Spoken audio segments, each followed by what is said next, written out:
हिंदूंना शिव्या का देताय? जावेद अख्तर पाकिस्तानी लष्कर प्रमुखावर भडकले, म्हणाले पहलगाममधील दहशतवादी हल्ल्याचा बदला घेताना भारतीय सैन्य दलाने पाकिस्तान आणि पीओके मध्ये घुसून अनेक दहशतवादी तळ उद्ध्वस्त केले होते। त्यानंतर भारत आणि पाकिस्तान यांच्यात तणावाची परिस्थिती कायम आहे।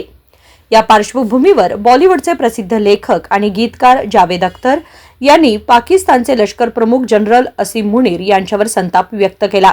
तसेच पहलगाम दहशतवादी हल्ल्याच्या काही दिवस आधी जनरल मुनीर यांनी केलेल्या टिप्पण्यांबाबत नाराजी व्यक्त केली आहे।